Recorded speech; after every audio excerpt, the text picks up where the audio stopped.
May Bayaldo, Pampanga, magandang araw, Central Luzon. Ako po si Jody Dizon Mercado.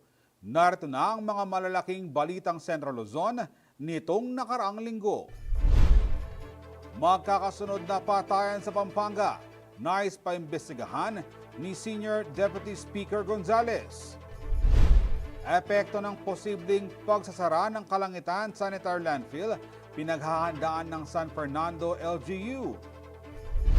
Palliative efforts laban sa pagbaha, patuloy na isinasagawa ng DPWH at LGU. Candaba 3rd Viaduct, nakatakdang buksan sa Disyembre. At titulo ng lupa, ipinamahagi sa mga agrarian reform beneficiaries sa Pampanga.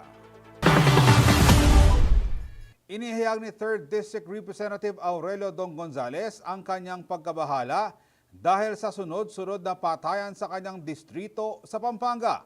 Kaugnay nito, hiniling ni Gonzales sa mga kapwa niya mamabatas na imbestigahan ang mga krimen kabilang ang pagpatay sa ilang barangay captain.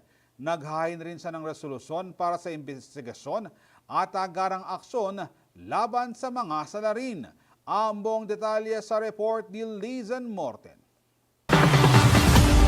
Nakababahala na ang mga nangyayaring patayan sa lalawigan ng Pampanga ayon kay 3rd District Representative at Senior Deputy Speaker Aurelio Dong Gonzales. Sa kanyang privileged speech sa Kamara nitong Lunes, November 18, hiniling ng opisyal sa mga kapwa niya mambabatas na imbestigahan ang serye ng mga krimen sa lalawigan. I rise on the matter of personal and collective privilege with regard to the senseless and unresolved killings of local public officials in my district, in the 3rd District of Pampanga. Kabilang dito sina Barangay Captain Alvin Mendoza ng Alasas, Ciudad San Fernando na pinatay noong April 30, 2022, Barangay Captain Jesus Liang ng Santo Rosario City of San Fernando noong December 28, 2022, at Barangay Captain Matt Ryan de la Cruz ng San Pedro Cudud, San Fernando, at ng driver niyang si Henry Aquino na pinaslang naman noong June 11, 2024. Kasama rin sa listahan ni Gonzales sina Barangay Captain Norberto Lumbang ng Lakyos Arayat na binaril noong August 11 at Arayat Councilor Federico Hipolito na tinambangan nito lamang ika-12 ng Nobyembre. As usual, the police have yet to determine the motive for the attack. My dear colleagues, Mr. Speaker, nakakalungkot isipin na hindi pa man nare-resolba ang mga patayan noong 2022-2023. Patuloy pa rin na nangyayari ang mga ganitong klaseng krimen. Hindi raw maiwasang mapaisip ni Gonzales kung ano ang motibo ng mga nangyayaring patayan sa kanyang distrito. Tanong niya, may kinalaman daw kaya ito sa negosyo at iba pang illegal na aktibidad? O di kaya naman sa nangyayaring investigasyon ng Quadcom na ani ay kanyang pinangungunahan? I am the one who stood up last August 5 this year when we consolidated. When I consolidated the 4 committees, which is the public order and safety, the illegal drugs, the extrajudicial killing, and the public accounts, kung saan po lahat ng negosyo ng iba-ibang nasyon pumunta sa lalawigan ng Pampanga, lalo na sa siyudad ng San Fernando, bayan ng Mexico. May kinalaman kaya ito sa parating na eleksyon? Bunsod nito, naghain ng resolusyon ng mambabatas para hingin sa kanya mga kasamahan sa Kamara na magsagawa ng investigasyon in aid of legislation sa mga patayan sa 3 distrito ng Pampanga. This impunity being committed to these local public officials must be stopped. Ilan pa kaya ang mamamatay bago kumilos ang lokal na kapulisan? The victims, families deserve both justice and closure. Sa huli, hiningi ni Gonzales ang mabilis na aksyon ng kapulisan upang mapanagot ang mga nasa likod ng serye ng pagpatay sa lalawigan. Nangako rin ng Senior Deputy Speaker sa kanya mga kabalen na hindi siya hihinto hanggat hindi na huhuli ang mga salarin sa mga nangyayaring krimen. Hinikayat rin niya ang kanya mga kapwa mambabatas na dumalo sa mga mangyayaring Quadcom hearing sa mga darating na araw.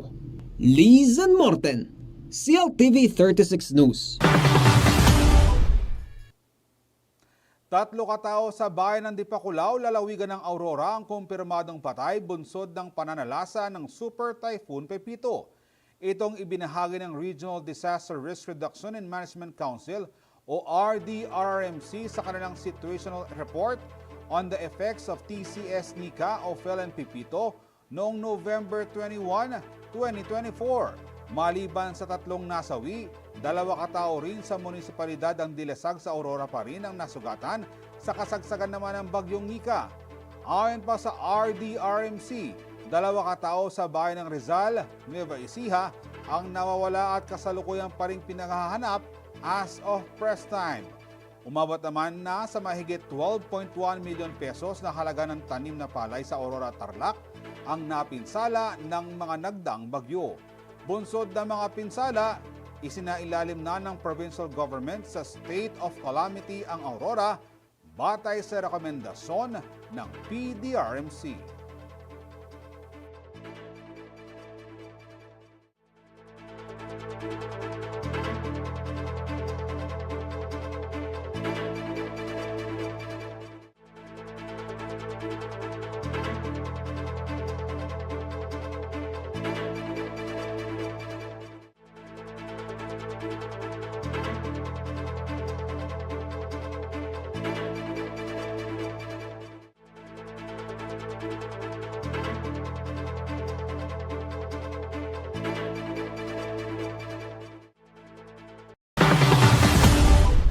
Umambot sa 39 million pesos ang halaga ng nadiskubreng high-grade marijuana o kush na nakapaloob sa isang package itong Miyerkules, November 20 sa Balagtas, Bulacan. Ayon sa Police Regional Office 3, isang ginang ang personal na nagtungo sa Balagtas Municipal Police Station para i-report ang kargamentong dineliver sa kanila at tinanggap ng kanyang asawa. Nakapangalan ng package sa kanyang nakakulong na kapatid at nagmula sa isang alias Paul na nasa Toronto, Canada. Ayon sa ginang, wala silang kamag-anak sa ibang bansa. Hinala niya, konektado ang ipinadalang mga balikbayan box sa kasong hinaharap ng kapatid na nasangkot sa iligal na droga. Sa pagresponde ng mga Balagtas MPS personnel, Barangay Kagawad at representative mula sa Department of Justice, nadiskubre ang 52 sealed plastic na naglalaman ng 26 kilos ng hinihinalang marijuana. Ayon sa PRO 3, posibleng bahagi ng mas malawak na international drug trade ang insidente. Patuloy naman ang investigasyon sa nangyari nang sa gayon ay matukoy ang mga maaaring sangkot at lawak ng operasyon nito. Manatiling nakatutok para sa iba pang mga balita nitong nakarang linggo. Nagbabalik ang CLTV 36 News Recap. At sa iba pang mga balita, naghahanda na raw ng alternatibong solusyon ng San Fernando, Pampanga sakaling tuluyang magsasara ang Kalangitan Sanitary Landfill sa Capas, Tarlac na tumatanggap ng basura mula sa mahigit 100 LGUs. Kaugnay nito, tiniyak ng City Environment and Natural Resources o CENRO na sa kasalukuyan ay walang problema sa waste management sa syudad. Naritong report ni Liana Canilao. Patuloy ang legal battle sa pagitan ng Metro Clark Waste Management Corporation o MCWMC at Clark Development Corporation o CDC, kasama ang Business Conversion and Development Authority o BCDA. Kaugnay ito ng operasyon ng Kalangitan Sanitary Landfill sa Capas, Tarlac, ang pasilidad na tumatanggap ng mga basura mula sa mahigit 100 local government units sa North at Central Luzon. Matatandaan noong Hunyo sinabi ng CDC na hindi na marerenew ang lease agreement ng MCWMC dahil na rin sa development initiatives ng BCDA sa 100 hektaryeng lupain na sakop ng pasilidad. Samantala, matapos ang ilang araw na tigil operasyon nito lamang Oktubre, naglabas ng writ of preliminary injunction ng Regional Trial Court Branch 66 ng Capas Tarlac at nagpatuloy ang operasyon ng MCWMC sa landfill. Sa kabila nito, naghahanda pa rin ng ilang alternatibo at intervention ng Syudad San Fernando, Pampanga sakaling tuluyan itong magsara. Siyempre, kasi anyang daramdaman tayo pa mo yung problemang yan, may gredita naman. Alata mong pigaga naman. Ayon kay City Environment and Natural Resources sa Senro Chief Gemma Doble, sa kasalukuyan ay walang problema pagdating sa waste management sa Syudad San Fernando. Ang waste management sa City of San Fernando, maayos siya. I'm proud to say that we are always an awardee when it comes to the Regional Interagency Compliance Assessment and also a constant awardee in the implementation of environment programs and projects. So right now, we do not have problems when it comes to the implementation of the policy in the waste management, especially in solid waste, like the no segregation, no collection, and even up to the final disposal, which is, as per RA 9003, the final disposal should be at the engineered or accredited sanitary landfill. Aabot daw sa 120 to 125 tons ng residual waste ng syudad ang nadidispose araw-araw sa Kalangitan Sanitary Landfill. Even with the Metro Clark as the final disposal, we have so many intervention made for the waste reduction. We do not have to worry because our conveyor will be installed. So our plan B is we will have our residual compartment on which the residual waste will be baled for the final disposal. Still, the final disposal is with the accredited sanitary landfill. Ini-inspect din daw ng Senro ang iba pang sanitary landfill facilities na nag-o-offer ng serbisyo. We have to check the facility if it conforms to the law under RA 9003 that the sanitary landfill should have the lining, it should have a leachate fan, it should have a precautionary measure not to pollute the land. Liana Canilaw, SIL TV 36 News. Nagsasagawa na raw ng mga pag-aaral ng DPWH upang magkaroon ng solusyon sa pagbaha sa Pampanga, isa sa mga pinakaapektadong lalawigan tuwing tag-ulan. Kasama sa kanilang palliative efforts ang dredging at declogging ng mga kanal sa mga mababang lugar. Ang detalye sa report ni Liana Canilaw. Isa ang lalawigan ng Pampanga sa mga napupuruhan tuwing papasok na ang tag-ulan. Bukod sa ito ay napapalibutan ng ilog, dito rin bumabagsak ang tubig mula sa upland areas, kagaya ng Bulacan at Nueva Ecija. Kaya naman ang pagbaha, may tuturing na taunang dagok na kailangan malampasan ng mga kabalin. Nitong mga nakaraan, isa sa mga unang binabaha tuwing babagsak ang malakas na ulan ay ang syudad San Fernando, Pampanga. So, ang nakita namin challenges dito sa Pampanga, lalo sa San Fernando, is yung dating mga waterways natin, lalo ng mga creeks, naging umipot na. So, kailangan may balik natin din sa dati. Nagkaroon na raw ng pag-aaral ang Department of Public Works and Highways o DPWH Region 3 upang mabigyan ng solusyon ang nasabing suliranin. Part ng FS, meron na kaming initial release last year and hoping na itong 2025, madagdagan pa yan at medyo kulang yung pondo pero ginagawa namin ng paraan para lang madagdagan pa. Prioridad daw dito ang mga mabababang lugar. Mayroon din daw partnership ang DPWH sa provincial at city government ukol sa dredging activities sa mga ilog na heavily silted na. Gayun din ang iba pang palliative efforts kagaya ng declogging ng mga kanal. Continuous po yung ginagawa natin pagdedeklag. Ito po, hindi talaga makaka-prevent ng flooding, pero nakaka-lessen, nakaka-minimize ng flooding dito sa ating area. So, continuous po yung effort na ginagawa natin ngayon sa paglilinis ng ating mga kanals. Liana Canilaw, CLTV 36 News. Nagpahayag ng pasasalamat si Pangulong Ferdinand Marcos Jr. sa gobyerno ng Indonesia dahil sa pagpapayag na makauwi sa Pilipinas si Mary Jane Veloso na kasalukuyang nakakulong sa Yogyakarta, Indonesia. Ang tagumpay na ito ay bunga raw ng magandang relasyon ng Pilipinas at Indonesia. Samantala, iginiit ni Senador Risa Hontiveros na hindi pa tapos ang laban para sa kaligtasan ni Veloso. Narito ang report ni Aisel Fernando.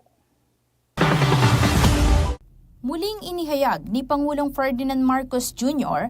ang kanyang pasasalamat sa gobyerno ng Indonesia para sa kanilang pagpayag na makauwi na sa Pilipinas si Mary Jane Veloso.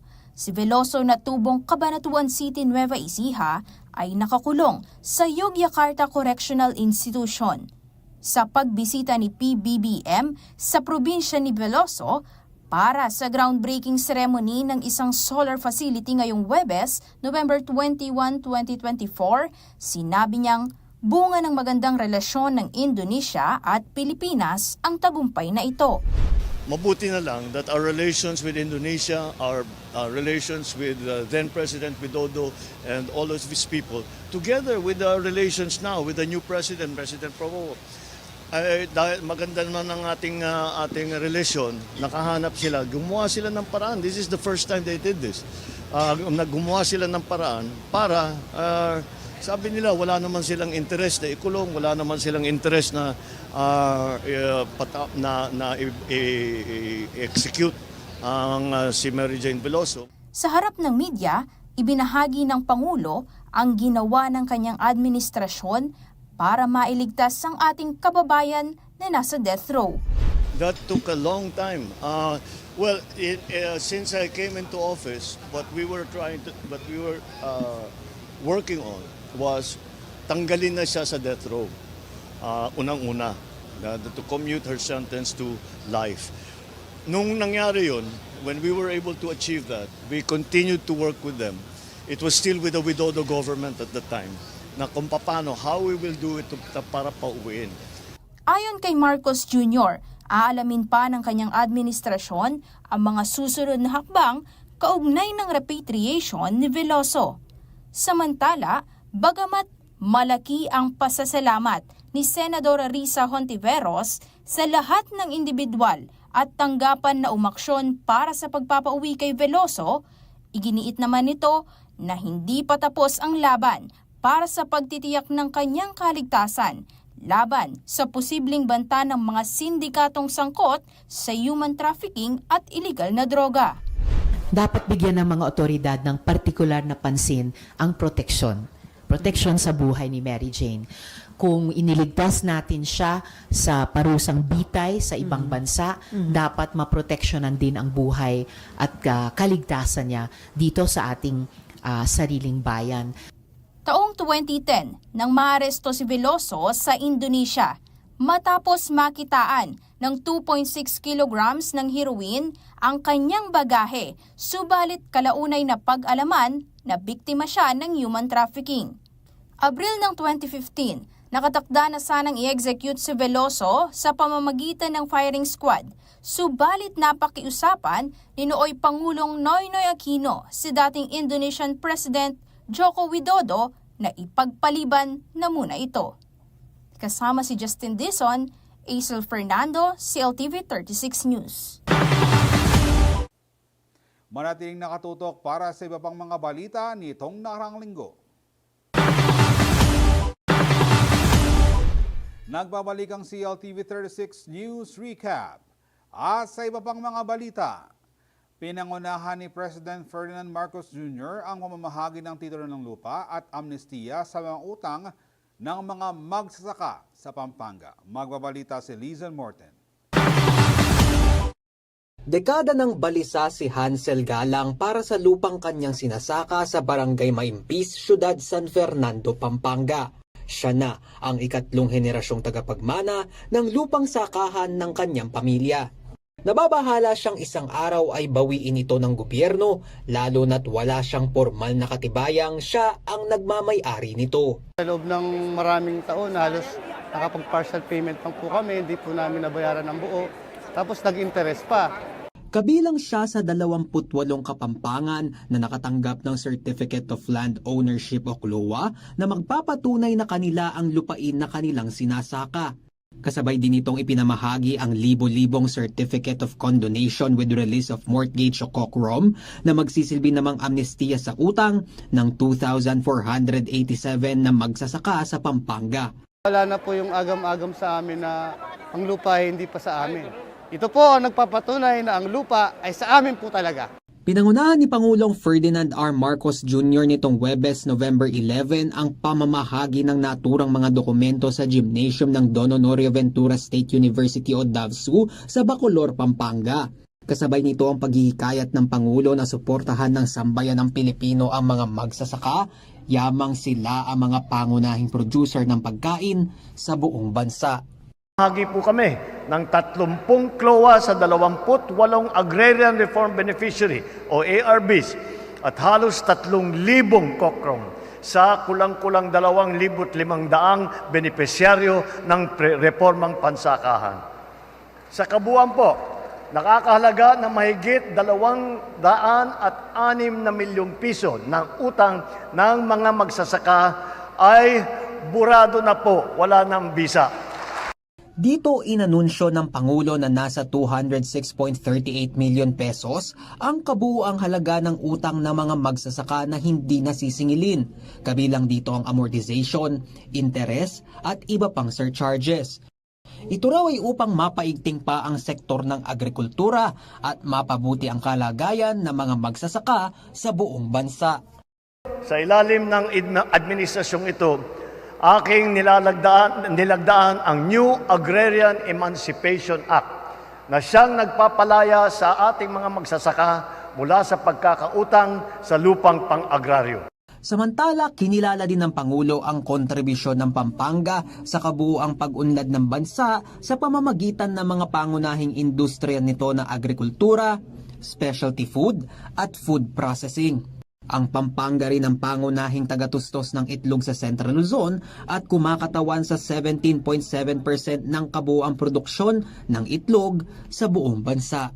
Lizan Morten, CLTV 36 News. Aspalto na lang ang kulang at bubuksan na para sa mga motorista ang Candaba 3rd Viaduct sa loob ng North Luzon Expressway o NLEX. Ibinida naman ng pamunuan ng NLEX na maaga nilang tinapos ang proyekto upang paghandaan ng mataas sa volume ng mga sasakyan ngayong holiday season. Nagbabalik si Lizan Morten para sa balita. Napipinto ng buksan sa publiko ang North Luzon Expressway o NLEX Candaba 3rd Viaduct. Sa project inspection ay sinagawa ng pamunuan ng NLEX Corporation at mga lokal na pamahalaan na sakop ng naturang proyekto. Napag-alamang nasa 97% na ang completion rate ng ikatlong kalsada na inilagay sa pagitan ng dalawang lumang viaduct. Kung makikita nyo ngayon, ang kulang na lang is yung asphalt topping. No? So by the first week ng December, bubuksan na natin ito para sa ating mga kabalin.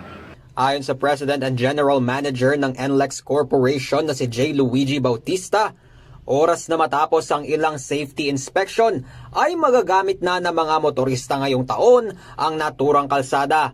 Inaasahan kasi ang mataas na volume ng sasakyan na maglalabas-masok sa NLEX lalo na sa holiday seasons. Alam naman natin pagka Christmas medyo tumataas yung ating traffic numbers.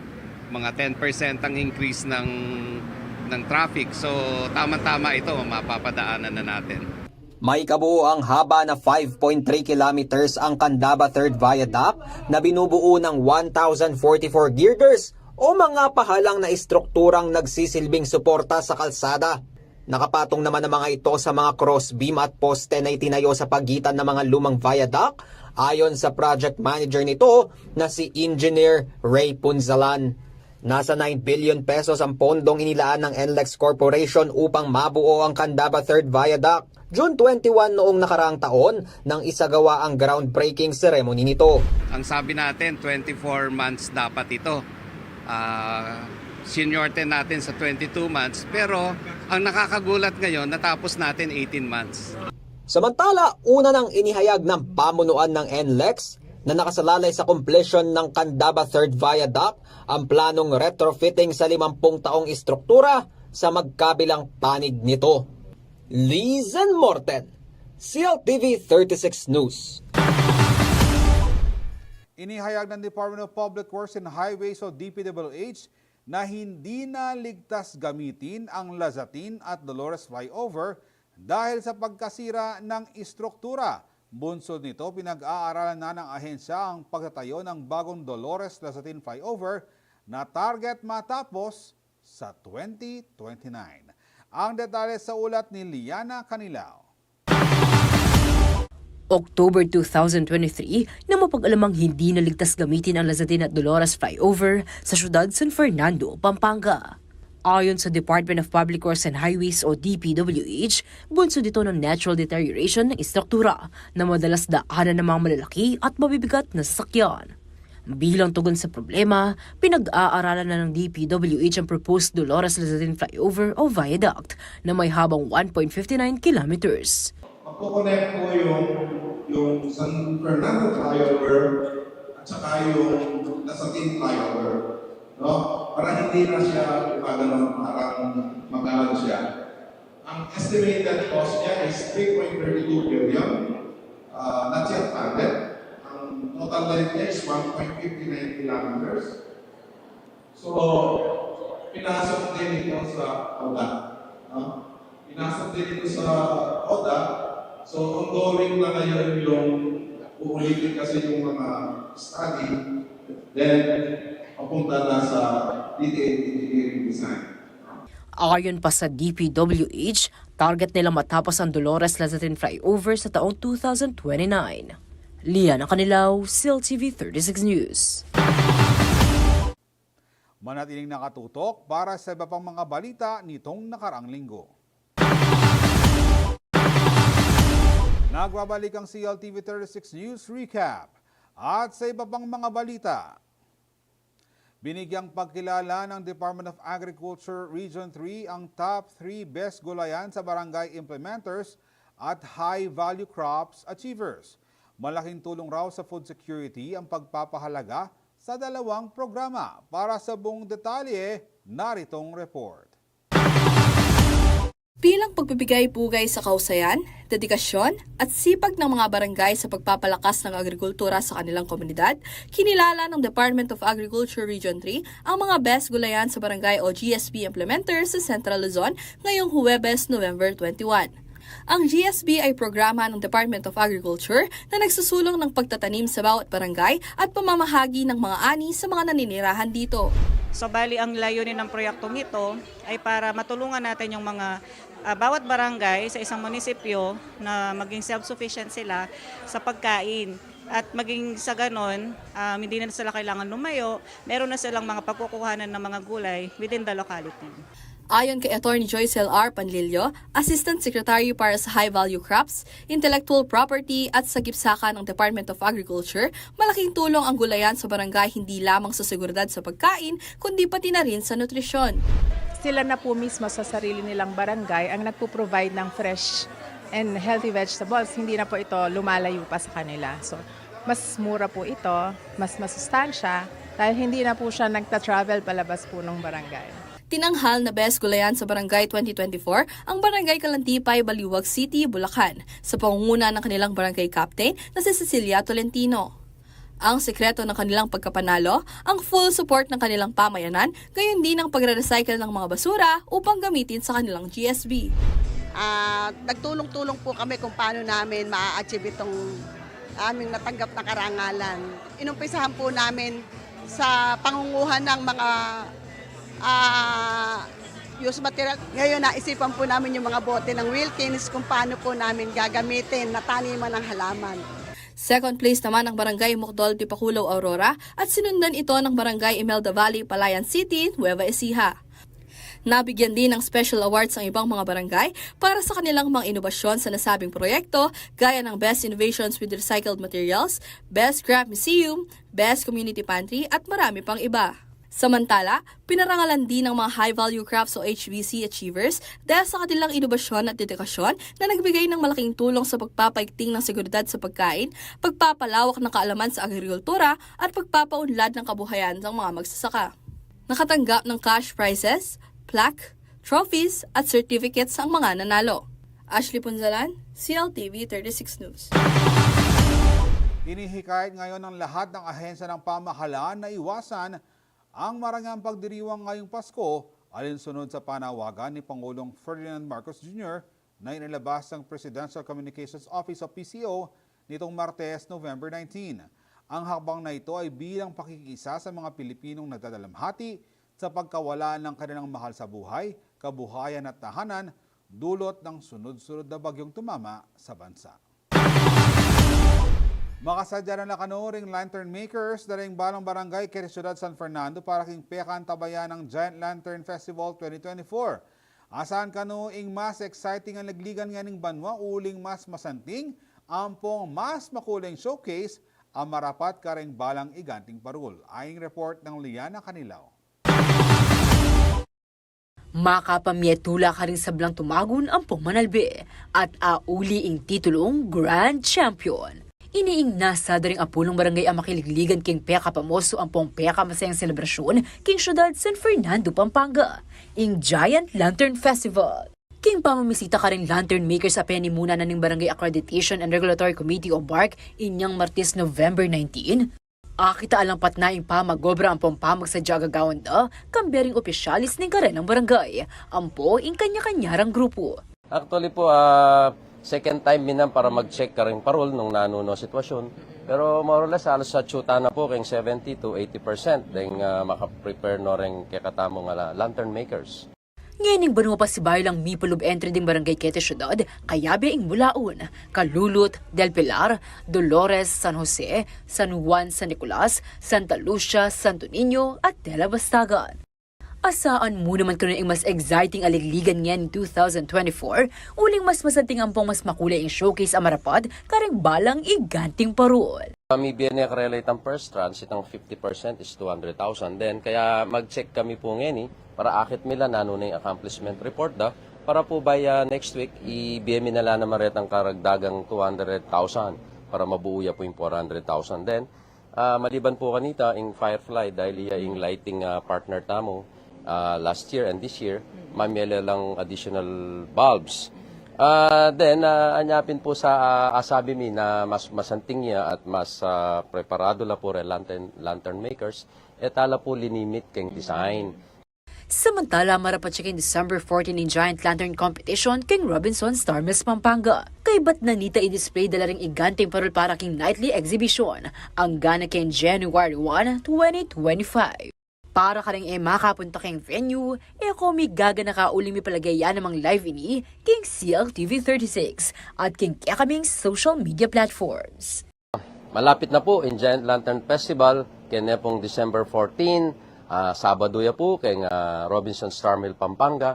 Dapat po 5:30 PM at na kayo ka rin, bang kanita mas may makapamili kayong masanting nga pwesto. Then nung yan na kayo man po makapunta kayong mismong site ng festival, pwede kayo pong manalbe kayong CLTV 36. Liana Canilaw, CLTV 36 News. At sa mga balitang nakalat ng CLTV 36 News. Para sa karagdagang detalye, maaari niyong i-follow ang aming social media pages sa Facebook at CLTV 36 Official at saka sa CLTV 36 News. Sa X o dating Twitter at CLTV 36, sa Instagram at CLTV 36 Official at sa aming TikTok at CLTV 36 Official. Kung nais yung balikan ng mga programa ng CLTV 36, pwede niyong bisitahin ang aming YouTube channel na at CLTV 36 Official at ang aming website na www.cltv36.tv. Mapapanood din ang mga programa ng CLTV 36 nationwide via Signal Channel 115 at sa ating 38 cable partners. Kasama ang buong puwersa ng CLTV 36 News, ako po si Jody Dizon Mercado. Maraming salamat.